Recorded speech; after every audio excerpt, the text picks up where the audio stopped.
Welcome to political analyse. दोस्तों, आज हम डिस्कस करने वाले हैं growing tension of United state of America और चाइना। जिस तरह आपने देखा कि कई डिसीजन लिए गए हैं अमेरिका के लॉ मेकर्स की तरफ से, उनके सेनेटर्स की तरफ से चाइना को पनिश करने के लिए, तो कितना इम्पैक्ट हो सकता है उसका चाइना के ऊपर, इन तमाम चीजों को आज की इस वीडियो में देखने वाले हैं। इसी टॉपिक पर हमने एक वीडियो इससे पहले भी बनाई थी और यूएस चाइना वॉर को एक्सप्लेन किया था। इसके कॉन्सिक्वेंसेस क्या हो सकते हैं, क्या ये हमारे इंडिया के लिए एक अपॉर्चुनिटी है, एक मौका है, इन तमाम चीजों को हमने एक वीडियो में एक्सप्लेन किया है, जिसका लिंक आपको आई बटन में मिल जाएगा। लेकिन पहले ये वीडियो देखिएगा। तो चलिए शुरू करते हैं आज की वीडियो। लेकिन उससे पहले अगर आप नए हैं तो सब्सक्राइब कर लीजिए, बेल आइकन प्रेस कर लीजिए। प्लीज वीडियो को एंड तक देखिएगा और ज्यादा से ज्यादा शेयर कीजिएगा अपने दोस्तों के साथ। तो आइए देखते हैं। अमेरिका के लॉ मेकर्स की तरफ से कई डिसीजन लिए गए हैं चाइना को पनिश करने के लिए, जिसका इम्पैक्ट ऑफ कोर्स चाइना के ऊपर होगा और चाइना इस चीज के लिए प्रेशर फील करेगा। पहली बात जो इस हवाले से कही जा रही, जिसको ऑलमोस्ट दुनिया के हर मीडिया ने कवर किया है, जिसमें कवरेज मिला है कि हो सकता है कि चाइना से आने वाले स्टूडेंट जो अभी यूनाइटेड स्टेट के अंदर स्टडी करते हैं, उनको वहां से हटा दिया जाए, उनको यूनिवर्सिटी से एक्सपेल कर दिया जाए। ये जो आपको ये भी याद रहे कि जो चाइना से प्रॉपरली स्टूडेंट आने वाले हैं उनकी तादाद 3 लाख से ज्यादा है।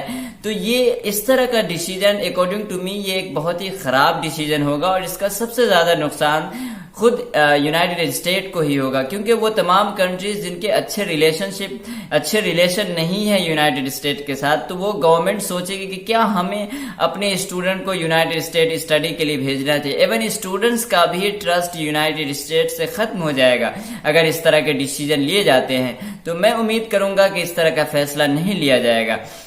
ये भी याद रखें आपके जो ये पॉलिटिक्स हो रही है स्टूडेंट के ऊपर, कहीं ना कहीं आप इसका फाउंडर चाइना को ही बोल सकते हैं, क्योंकि चाइना ने ही सबसे पहले ऑस्ट्रेलिया को थ्रेट और धमकी दी थी कि हो सकता है कि हमारे जो स्टूडेंट वहां जाते हैं आपके यहाँ पढ़ने के लिए, तो हो सकता है कि हम इस चीज को रोक दें। सेकेंड डिसीजन जो लिया गया है इस हवाले से कि अब WHO से हर तरह के रिलेशन को United state of America terminate कर रहा है, खत्म कर दिया है। तो इस सूरत में अगर इस तरह के डिसीजन जो लिए गए हैं, इससे चाइना का नुकसान नहीं होगा, फाइनेंशियली चाइना का कोई भी इसमें नुकसान नहीं होगा। जो एक मैसिव लॉस आपको देखने को मिलेगा वो WHO यानी वर्ल्ड हेल्थ ऑर्गेनाइजेशन के अंदर, चाइना को इससे कोई प्रॉब्लम नहीं होगी। इतना जरूर है कि वर्ल्ड की नजर में चाइना को इसका रिस्पॉन्सिबल जरूर माना जाएगा। तीसरा डिसीजन जिसको मीडिया में बहुत ज्यादा कवर किया जा रहा है, जिसको मीडिया में बहुत स्पेस मिला है, कि हांगकांग का जो स्पेशल स्टेटस था given by United state of America, उसको रिवोक किया जा सकता है, खत्म किया जा सकता है। देखिए, इस डिसीजन का अगर चाइना के पॉइंट ऑफ व्यू से देखें तो वो चाइना इस फैसले से खुश भी होगा और उसको परेशानी भी होगी। इससे पहले हम समझते हैं कि वो स्पेशल स्टेटस क्या था। देखिए, Hong Kong one of the most trading countries में से एक है। मैं इसको अभी भी कंट्री बोलूंगा क्योंकि 2047 तक ये एज अ इंडिपेंडेंट कंट्री हो सकती है। देखिए, इस हवाले से यानी हिस्ट्री ऑफ हांगकांग के हवाले से भी मेरी एक वीडियो है, जिसका लिंक मैंने आई बटन में प्रोवाइड किया है, आप देख सकते हैं उसको। अगर स्पेशल स्टेटस की बात करें तो जो उनको टैरिफ से यानी टैरिफ की प्रॉब्लम से काफी हद तक हांगकांग आजाद था। अगर इसको रिमूव कर दिया जाता है यूनाइटेड स्टेट ऑफ अमेरिका की तरफ से तो बिलियंस में इसका लॉस हो सकता है। अगर चाइना के पॉइंट ऑफ व्यू से देखें तो देखिए, इस वक्त अभी जो है उनकी यानी चाइना की जीडीपी का 1 से 2 से 3% ही कंट्रीब्यूशन हांगकांग से आता है। तो ये एक बहुत ज्यादा वरीइंग मैसेज नहीं होगा उसके लिए।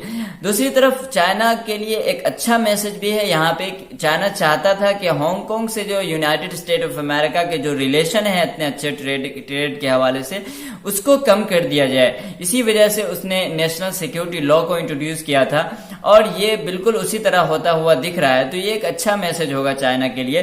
लेकिन यहाँ पे प्रॉब्लम भी होगी, क्योंकि बहुत मर्तबा चाइना अपने प्रोडक्ट को हांगकांग के थ्रू सेल करता था टैरिफ से बचने के लिए। तो अब वो सुविधा जो है चाइना को मिल नहीं पाएगी, जो ऑफ कोर्स एक अच्छा मैसेज नहीं होगा। इसी हवाले से जो चौथा डिसीजन लिया गया है कि तिब्बत को यानी तिब्बत को इंडिपेंडेंट कंट्री के तौर पे डिक्लेयर करना, ये एक बहुत ही वर्डिंग मैसेज कह सकते हैं आप चाइना के लिए। इससे चाइना बहुत ज्यादा परेशान होगा। अगर वर्ल्ड प्रेशर आता है कि आप तिब्बत को आजाद करो, उनको इंडिपेंडेंट कंट्री के तौर पे एक्सेप्ट करो, तो ओवरऑल ये एक बहुत ज्यादा प्रॉब्लम क्रिएट करेगा चाइना के लिए। ये एक अलग बात है कि क्या चाइना आजाद भी कर देगा, ये एक अलग बात है जो जिसपे अभी कमेंट नहीं किया जा सकता, लेकिन इससे इसको आप जरूर पनिशमेंट कह सकते हैं चाइना के लिए।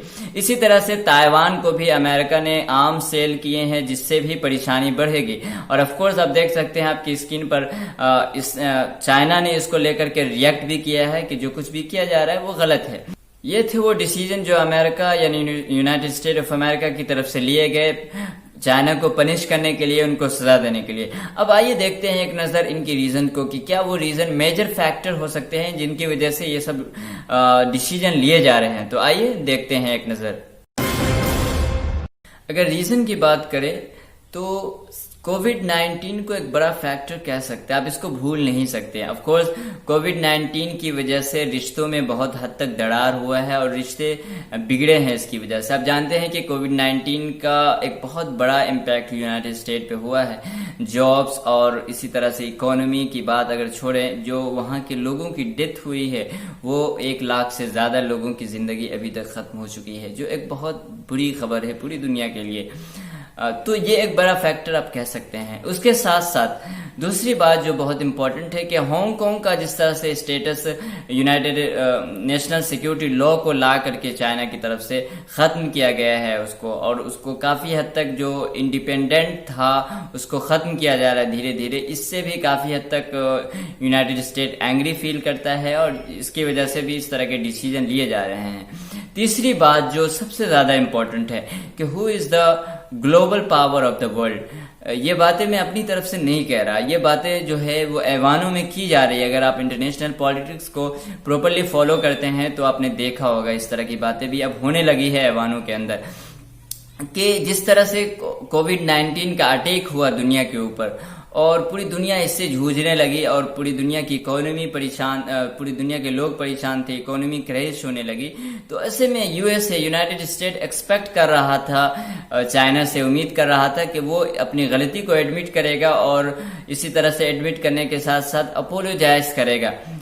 और अगर अपोलोजाइज कर देता है तो फिर इससे डैमेज का भी मुतालबा किया जा सकता है। लेकिन यहाँ पे चाइना की सूरत हाल ये है कि वो ये भी मानने को तैयार नहीं है कि ये वायरस हमारे यहाँ से गया है। वो ये सीधा कहता है कि ये वायरस, अजीब बात है क्योंकि हम सब जानते हैं कि वायरस वहीं से शुरू हुआ। मैं ये नहीं कह रहा कि वहां से ओरिजिनेट हुआ है, वहां से बना है, ये नेचुरल हो सकता है, लेकिन वो वायरस जो है शुरू वहीं से हुआ। लेकिन इस चीज को भी मानने के लिए चाइना तैयार नहीं है। आप जानते हैं कि वुहान वायरस को लेकर के भी एक बड़ी कंट्रोवर्सी सामने आई थी।